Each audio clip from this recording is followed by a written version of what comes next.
السلام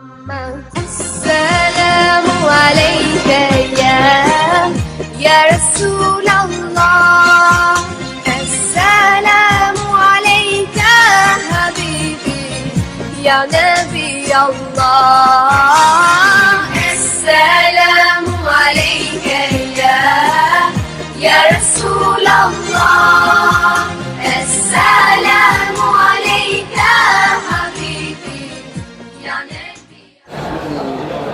السلام عليكم. بسم الله الرحمن الرحيم وبه استعنا ودائما نستعين. Alors il est vrai que je n'avais rien préparé pour aujourd'hui car le frère Farid m'a interpellé il y a quelques minutes dans la salle des invités. Si je puis dire un mot aujourd'hui, ce serait quoi?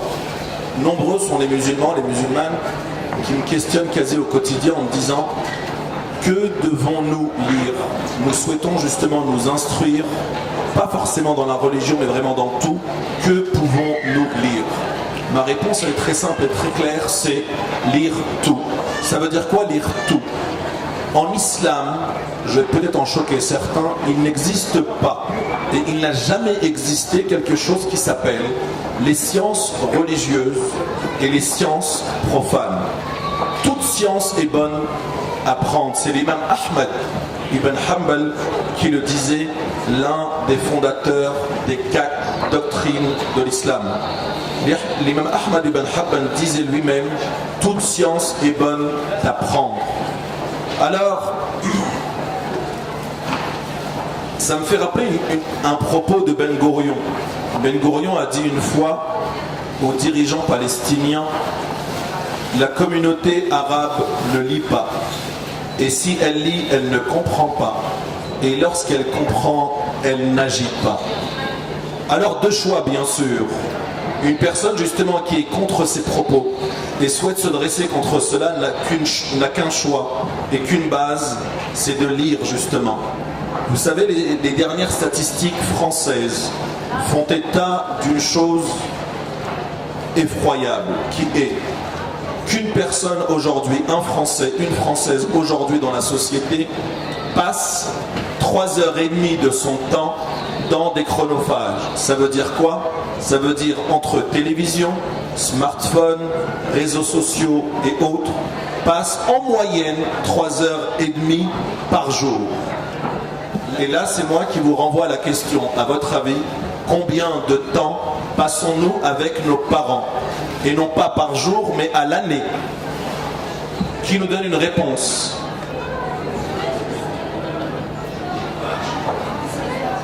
Une semaine par an. En nombre d'heures, ça nous donnerait quoi? Vous êtes proche d'ailleurs.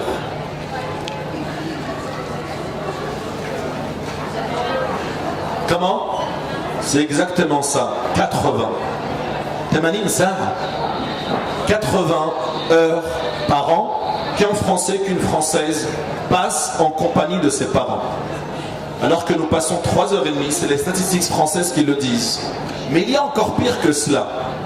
Combien d'entre nous, combien de citoyens du monde, là c'est les statistiques mondiales, que vous pouvez aussi trouver sur l'INSEE et autres, combien de personnes sur Terre, j'allais dire vivent, mais ne vivent pas, mais existent?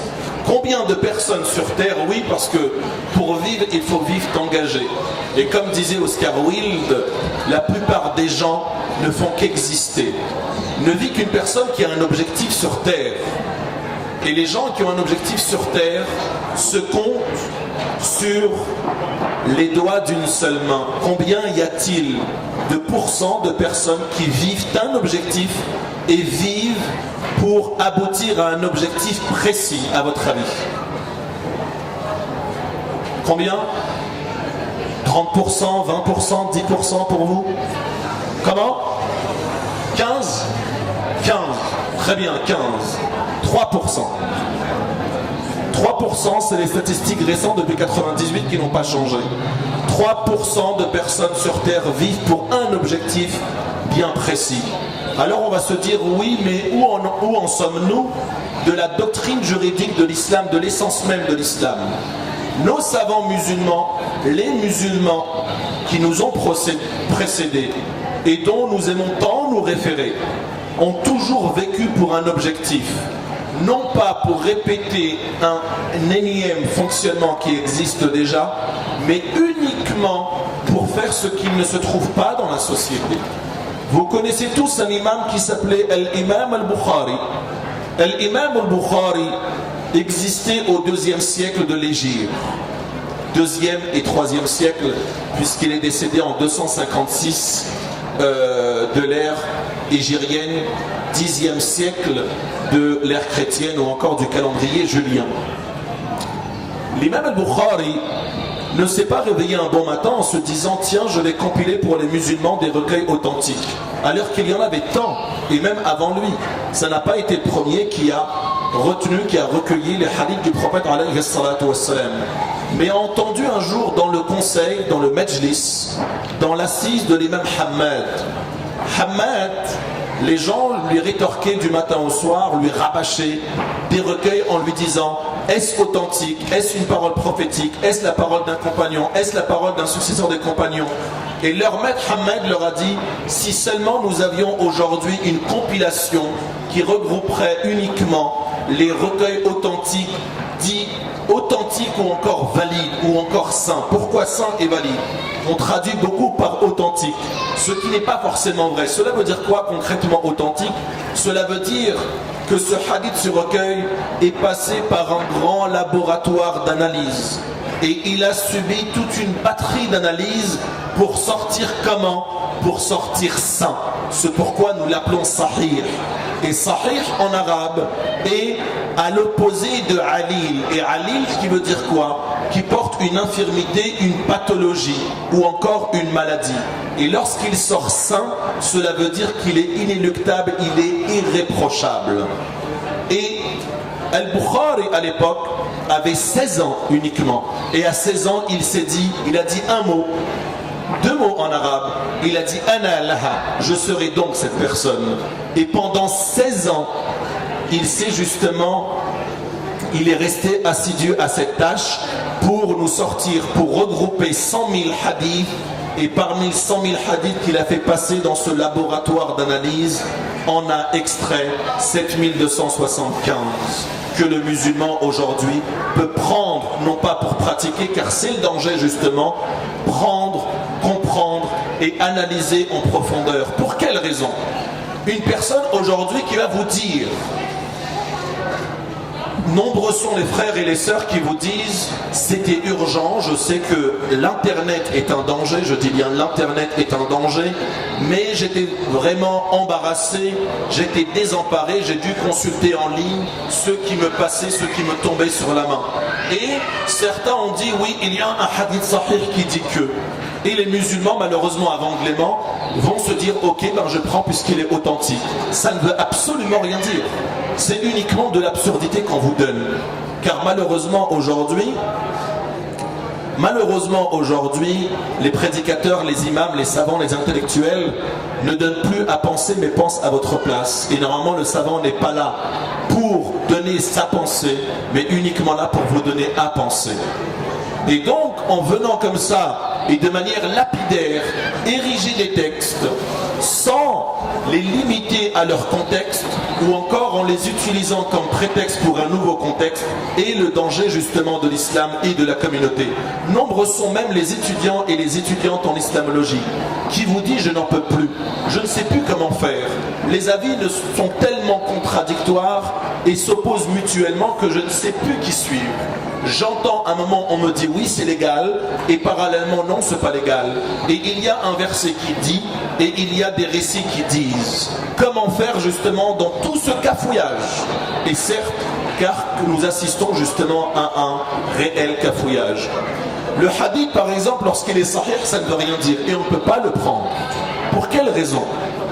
Car ce même hadith qui est sahih, il peut être opposé à un autre hadith qui est sahih. Comment allons-nous faire?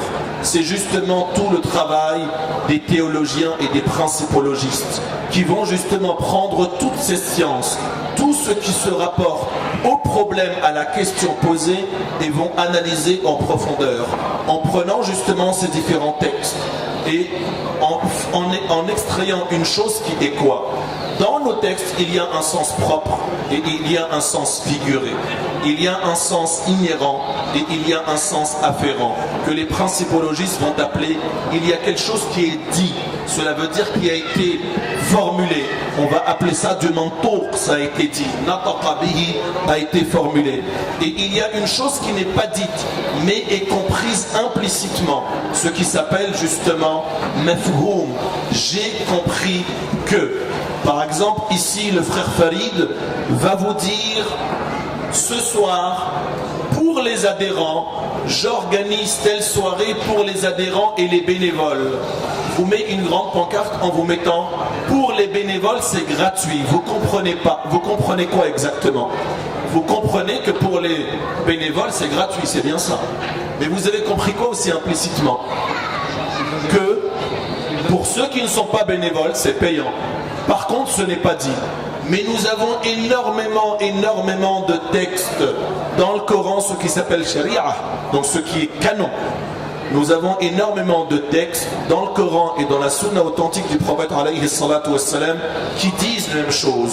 Cela veut dire que lorsque nous allons lire par exemple les textes qui relatent le mariage, les relations entre femmes et hommes, qui sont majoritaires, les relations justement traitant de la famille et de l'éducation, c'est les versets majoritaires de la charia, il y en a 70 pour info.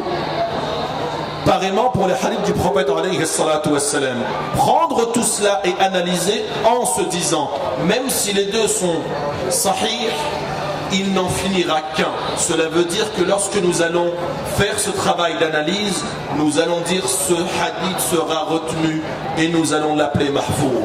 Et ce hadith va être shed, cela veut dire comprenant, comportant une anomalie, et nous allons l'écarter. Mais à la base même, ce récit est authentique et celui-ci est authentique. Donc c'est bien sûr aux principologistes d'étudier cela en profondeur et donner justement aux musulmans à penser. On parlait bien sûr tout à l'heure d'éducation et de lire. Vous savez que le premier, je ne suis pas là bien sûr pour vous donner cette évidence, tout le monde va vous dire justement le premier verset qui a été révélé au prophète alayhi salatu wassalam a été Iqra, qui veut dire lire, oui et non encore une fois, car ça ne veut pas dire forcément lis, ça veut dire oui, lis et découvre en profondeur, ça veut surtout dire arme-toi intellectuellement. Cela veut dire encore une fois que toute science est bonne à prendre. Toute science est bonne à prendre. C'est pourquoi le prophète alayhi salatu wassalam, lorsqu'il est arrivé à Médine, il a vu quoi? Il a vu qu'il y avait des chrétiens qui parlaient arabe.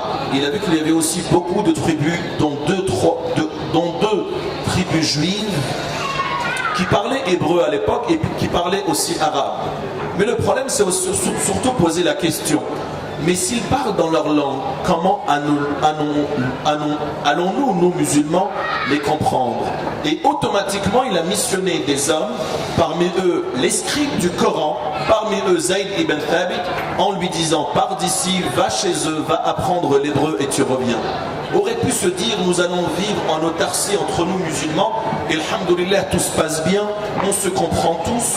Et lorsque je dis des choses, je parle d'évidence. Lorsque je traite avec des gens que je ne connais pas, c'est toujours difficile de faire le premier pas et de se faire comprendre par des gens qui sont parfois sournois, qui parfois veulent apprendre, veulent comprendre, mais nous n'avons pas des outils adaptés pour leur faire comprendre ce qu'ils doivent comprendre. Un musulman aujourd'hui qui souhaite faire découvrir l'islam à des gens, vient leur parler d'évidence comme s'il avait un auditoire acquis à sa cause, cela veut dire en d'autres termes des musulmans, et va leur dire que l'islam c'est prier, c'est jeûner, c'est faire le pèlerinage, la personne les met dans l'erreur. Où en sommes-nous au niveau spirituel? Où en sommes-nous de la valeur humaine? Où en sommes-nous des valeurs sociales? Où en sommes-nous des principes moraux? C'est tout cela l'islam en profondeur. On ne peut pas se dire c'est ce que nous avons appris de nos parents, ou encore lorsque je vais consulter un ouvrage, voilà ce qui est dit. Ce n'est pas ça l'islam, c'est une toute petite partie de l'islam qui s'appelle religion. Et à nous, avant tout musulmans, de ne pas faire d'amalgame entre religion et islam. Les gens vont vous dire c'est comme ça dans la religion. Non, ça peut être comme ça dans l'islam, mais pas forcément dans la religion. Alors religion et islam, ça veut dire quoi? Ça veut dire uniquement que la religion fait partie intégrante de quelque chose qui s'appelle l'islam, mais que l'islam ne peut pas se résumer à quelques rites ou encore à quelques pratiques adoratives. C'est pourquoi le prophète alayhi salatu wassalam avait justement mis le curseur sur quelque chose de très important, à savoir les principes moraux. Pour quelle raison? Le prophète alayhi salatu wassalam n'a jamais considéré que pour être un parfait musulman, il fallait uniquement pratiquer les actes rituels. C'est pourquoi le prophète alayhi salatu wassalam disait dans l'un des hadiths authentiques rapportés par l'imam Ibn Majah dans ses Sunan, le hadith de Thawban, qui dit quoi exactement? Le hadith de Thawban dit que le prophète alayhi salatu wassalam dit que des gens de ma communauté viendront au jour de la résurrection avec des œuvres, puis avec des actions semblables au Jibal Tihama. Jibal Tihama pourrait être semblable aujourd'hui aux Pyrénées. Cela veut dire à des hauts plateaux, des hautes montagnes qui culminent à plus de 2000 mètres d'altitude. Jibal Tihama, les Arabes connaissaient que Jibal Tihama, situé entre le Yémen et l'Arabie, était les plus hauts plateaux de l'époque. Le prophète alayhi salatu wassalam, dans un symbole et dans une figure de style, va leur dire: des gens de ma communauté viendront au jour de la résurrection avec des actions, avec des œuvres semblables à ce que vous connaissez des monts de Tihama, des hauts plateaux, de hautes montagnes. Yaj'aluha rabbi nasfa. C'est très grave ce qu'il dit. Pourquoi? Allah subhanahu wa ta'ala va les réduire à néant. Les compagnons du prophète alayhi salatu wassalam, effrayés par ses propos, rétorquèrent au prophète alayhi salatu wassalam en lui disant quelque chose de très important maintenant. Sifhum lana ya Rasulallah. Décris-les-nous au prophète de l'islam. Signifie-les au prophète de l'islam. Hatta la nakuna minhum wa nahnu la nash'ur. Et là c'est important de décortiquer, de décrypter le message prophétique. Ça veut dire quoi ce mot? Cette phrase très symbolique. Décris-les-nous au prophète de l'islam, non pas pour que nous soyons des êtres avertis, non pas pour nous mettre en garde de ce type de personnes, mais on dit quelque chose de très important, afin de ne pas être parmi eux alors que nous en sommes insouciants et inconscients. Cela veut dire que le musulman est la personne qui se remet constamment, continuellement en question et même en cause, et ne croit pas que ce qu'il fait de manière évidente est l'islam et rien d'autre, et qui est dans la bonne voie, et que les autres qui ne sont pas comme moi, qui ne pensent pas comme moi, qui ne réfléchissent pas comme moi, qui ne sont pas habillés comme moi, ne sont pas le musulman et les musulmanes qu'il faut aujourd'hui. Là c'est très dangereux. Afin de ne pas être parmi eux alors que nous sommes inconscients et insouciants de cette réalité. Le prophète alayhi salatu wassalam leur a dit: Amma innahum ikhwanukum. Sachez que c'est vos frères. Yusalluna kama tusallun. Ils prient comme vous priez. Wa yasumuna kama tasumun. Et ils jeûnent comme vous jeûnez. Wa yatasaddaquna bi fuduli amwalihim. Et ils donnent une partie de leur richesse, de leurs biens, de leurs gains. Donc où est la faille? Alors que nous avons, ici le prophète alayhi salatu wassalam nous dit, ce sont vos frères, ils prient comme vous priez, ils jeûnent comme vous priez, ils donnent, ils font largesse de leurs dons, de leurs aumônes, comme vous donnez vous aujourd'hui. A même rajouté quelque chose de très important, leur a dit et ils prennent une partie de la nuit littéralement, cela veut dire qu'ils puisent une partie. Ils puisent une partie de leur nuit en prière nocturne, en invocation et en évocation et dans le recueil spirituel. Où il leur faille après avoir eu des musulmans qui font de telles pratiques. Leur a dit ce qui veut dire leur faille résulte dans une chose: lorsqu'ils se retrouvent seuls face au regard des gens, face à l'abri des gens, lorsqu'ils se retrouvent seuls entre quatre murs, ils vont faire quoi? Ils vont transgresser. Ils vont violer et transgresser leurs engagements. Donc cela veut dire que le prophète alayhi salatu wassalam a autant mis l'accent sur ces adorations qui sont une partie de la ibadah, car les savants, parmi eux Ibn Taymiyyah et d'autres, ont catégorisé, ont scindé les ibadah en deux catégories. Une catégorie que nous appelons les actes cultuels ou encore les actes rituels, al-ibadat al-sha'airiyah, et les adorations pratiques, relationnelles, al-ibadat al-ta'amuliyah. Qui veut dire quoi? Relationnel, cela veut dire c'est ton éthique, c'est ton comportement, c'est ce que tu fais, c'est ce que tu dis, c'est comment tu commerces, ta parole, ton engagement. Si tout cela, vous allez des fois découvrir des nouveaux venus à l'islam dont leur histoire vous fait frissonner. Pour quelle raison? Une Britannique il n'y a pas si longtemps dit: je me suis converti à l'islam. Et pour quelle raison? A dit: j'étais avec deux Arabes, je travaillais là où je travaillais et j'avais avec moi deux Arabes qui travaillaient. Et à chaque fois que je pénétrais dans la salle de cuisine pour prendre un verre d'eau, un café et autres, ils se mettaient, alors qu'ils parlaient arabe, se mettaient à parler en anglais. Une fois, deux fois, trois fois. Et s'est dit: mais il y a un problème chez ces gens. Ils parlent arabe, lorsqu'ils me voient pénétrer dans la cuisine, se mettent à parler en anglais. Chez nous, c'est l'inverse. Leur a dit: mais pourquoi faites-vous cela? Pourquoi faites-vous quoi? Mais pourquoi vous parlez arabe et lorsque je pénètre dans la cuisine, vous parlez en anglais? Leur a dit: c'est une injonction prophétique. Le prophète alayhi salatu wassalam, et avant lui Rabbuna subhanahu wa ta'ala, nous a donné une injonction. L'injonction, cela veut dire l'impératif. Et l'impératif dans le Coran, lorsque vous lisez les textes coranico-prophétiques, lorsque vous voyez un texte à l'impératif, un verbe à l'impératif, cet impératif n'est pas surérogatoire ou encore n'est pas facultatif. Cela veut dire que je peux faire ou je ne peux pas faire. Lorsque vous voyez un impératif dans le Coran, vous lisez un impératif dans le Coran, Allah subhanahu wa ta'ala veut vous dire par là que cette injonction, l'impératif dans le Coran et la Sunna signifie l'obligation.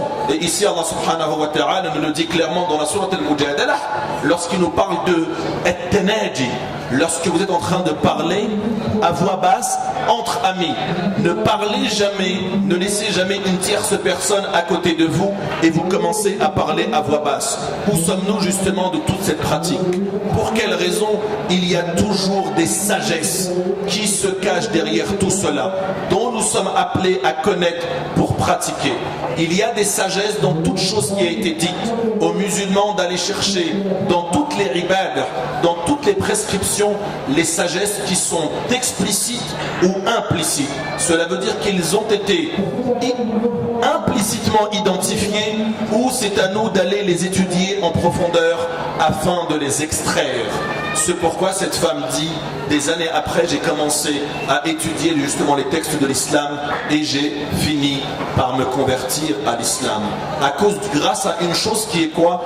Une injonction prophétique. Et elle leur a dit en leur quittant: votre prophète est quelqu'un de très civilisé. On a appris cela uniquement les dernières années. Mais c'est pareil pour des musulmans, je vais un petit peu caricaturer aujourd'hui. Lorsque vous allez voir des musulmans et des musulmanes vont voir des couples entre guillemets non musulmans, par exemple dans une terrasse sur Paris ou encore dans un restaurant, et ils vont voir par exemple l'homme donner une bouchée de pain, une bouchée de nourriture à sa femme, et ils vont dire: regardez comment le couple est très romantique, alors que c'est une injonction coranico-prophétique et on ne la fait pas. Le prophète alayhi salatu wassalam nous dit: wal-luqmatu fi zawjatika sadaqa. Le fait que tu prennes quelque chose, le fait que tu prennes une bouchée de nourriture, que tu la mettes dans la bouche de ton épouse, est une forme de sadaqa. Nous sommes à des années-lumière justement de tout cela, car nous avons encore compris que l'islam se limitait uniquement à quelques injonctions adoratives, à quelques ibadat, au Coran, ou encore à la prière, aux jeûnes, à la zakat au mois du Ramadan. Lorsque nous arrivons dans les injonctions relationnelles qui sont justement l'éthique, le comportement, l'attitude, la parole à avoir, nous sommes très loin de tout cela, alors que cela fait partie de manière intrinsèque, intégrante de l'islam. Allez chercher tout ce que vous souhaitez, en commençant même aujourd'hui, alors qu'il est en question de liberté d'expression. Qui a initié justement cette liberté d'expression, à votre avis, au niveau de l'humanité? Si ce n'est le prophète alayhi salatu wassalam, et sans aucune exagération.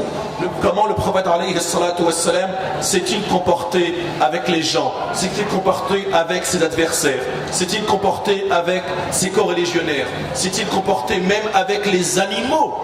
Avec les animaux même, le prophète alayhi salatu wassalam nous a parlé même du prostitué qui allait pénétrer au paradis grâce à ce qu'elle a fait pour un chien, dans une version de Ahmed, pour Hirra, cela veut dire pour un petit chaton.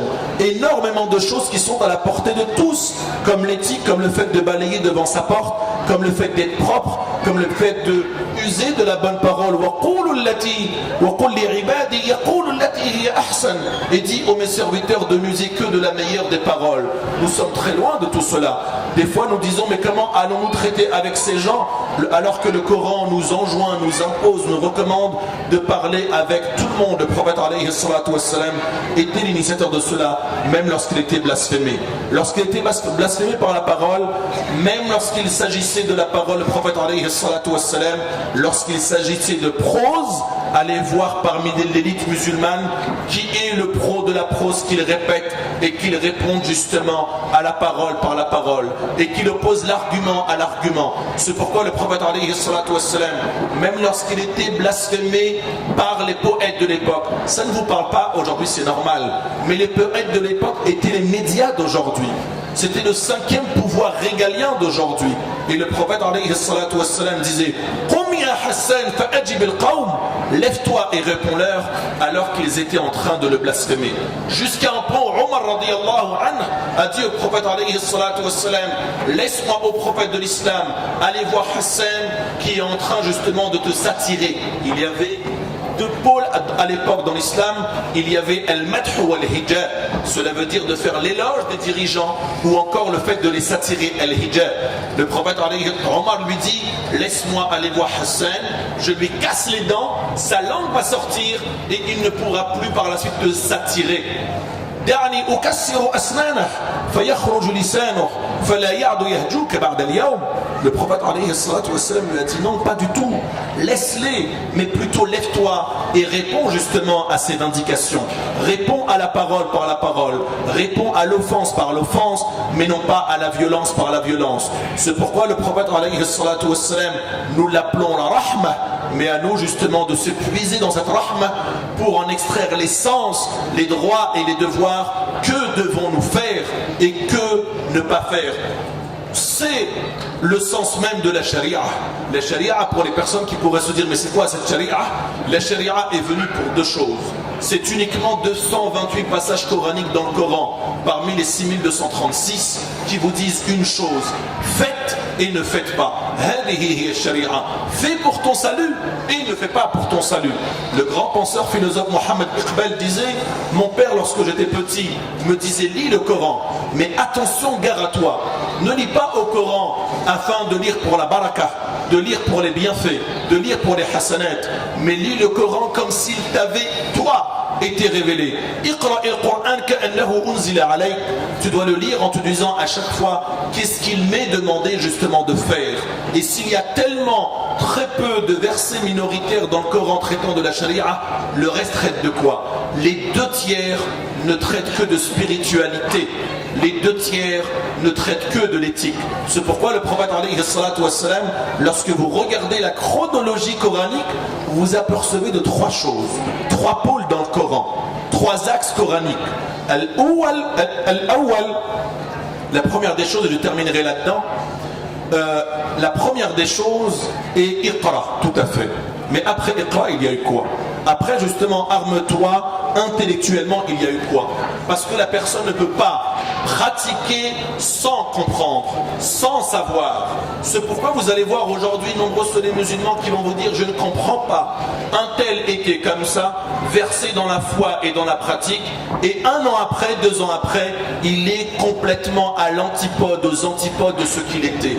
Une sœur était comme ça, et maintenant elle est devenue comme ça. Notre voisine était comme ça, et aujourd'hui elle est comme ça. Pour quelle raison? Une raison qui est très simple, dont nos savants de Aqidah, nos théologiens y ont répondu en deux choses. En disant parmi les musulmans se scindent en deux catégories. Il y a ceux qui ont connu les prescriptions uniquement, sans connaître les prescripteurs. Ta'arrafu ala, arafu al-ahkam, arafu al-shari'ah, dun al-musharri'. Cela veut dire quoi? Cela veut dire que la personne doit commencer par le commencement. Cela veut dire que la personne doit, avant de connaître les prescriptions, et les prescriptions ne sont pas uniquement haram et halal, c'est au-delà de tout cela. Al-aslu fil ashya' al-ibaha, cela veut dire que l'origine de toute chose est quoi? Ce n'est pas le halal, c'est le haram, ce n'est pas le haram, c'est le halal. Mais aujourd'hui, nous avons justement fait l'inverse. الأصل في الأشياء الإباحة ما لم يدل نص على التحريم. Tant qu'il n'y a pas une interdiction clairement stipulée, scripturaire, une personne ne peut en aucun cas se prononcer. الأصل في الأشياء الإباحة. Pour en revenir à pourquoi cela, elle est très simple. Elle est très simple et coraniquement nous la comprenons. Les théologiens nous disent la chose suivante. Une personne qui a connu les prescriptions sans connaître le prescripteur va se détacher pleinement jour après jour, va complètement, un terme coranique, s'effilocher jour après jour du prescripteur et des prescriptions. Cela veut dire qu'un temps, il va être frappé par la foi et il va être, comme disent les jeunes aujourd'hui, ils vont être à fond dedans. Et quelques mois après, quelques années après, ils vont complètement tout délaisser en bloc. Pour quelle raison? La raison est simple, une chose, ils n'ont pas connu l'amour du prescripteur. لأن الإنسان لو عرف الأحكام ولم يعرف الحاكم عرفوا الشريعة دون أن يعرفوا الشارع تمادى الإنسان في التفلت من الأمر. علماء العقيدة nous disent ça. لو أنك عرفت الأمر, cela veut dire les prescriptions, الأوامر, les injonctions, دون أن تعرف الخالق الآمر. Tafannana al-insan, c'est le funoun, cela veut dire qu'il va exceller dans l'art de délaisser les prescriptions. Tafannana, tafallata min al-amr. أما الإنسان لو أنه عرف الأمر وعرف الآمر تفانى في طاعة الآمر. Cela veut dire qu'il va s'extasier dans la pratique car il sait pour quelle raison il pratique, à partir de quoi il pratique et il a les bases fondamentales. Cela veut dire que je fais pour quelle raison, je fais pour telle et telle raison. Et tous les textes d'ailleurs sont raisons excepté les ahkam ou sharia qui sont en relation avec les prescriptions adoratives. Là, nous devons chercher les sagesses pour laquelle Allah subhanahu wa ta'ala les a instituées et légiférées et non pas chercher la raison des textes.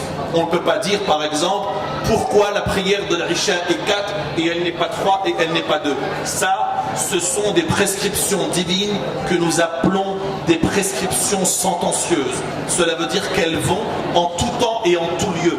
La prière qui a lieu aujourd'hui en France, c'est la même à Bamako, c'est la même à Sydney et c'est la même à New York. Elle ne peut pas changer en fonction des temps et des lieux, car ceci est immuable et qat'i. C'est quelque chose d'apodictique et de péremptoire, ça ne peut pas changer. Mais il y a bien sûr des variantes qui peuvent changer en fonction des temps, en fonction des lieux. Ce n'est pas sharia, c'est uniquement des furu'. Ce qu'a appelé les principologistes les furu', cela veut dire des cas dérivés, des cas d'espèces, des ramifications. Cela veut dire que ce sont des choses qui peuvent évoluer, qui peuvent changer. Encore faut-il que les principologistes aujourd'hui fassent bien sûr leur travail. On pourrait en parler longuement. Malheureusement, je ne souhaite pas vous retenir plus que cela. أقول قولي هذا وأستغفر الله العظيم لي ولكم فاستغفروه إنه هو الغفور الرحيم وآخر دعوانا أن الحمد لله رب العالمين والسلام عليكم ورحمة الله وبركاته.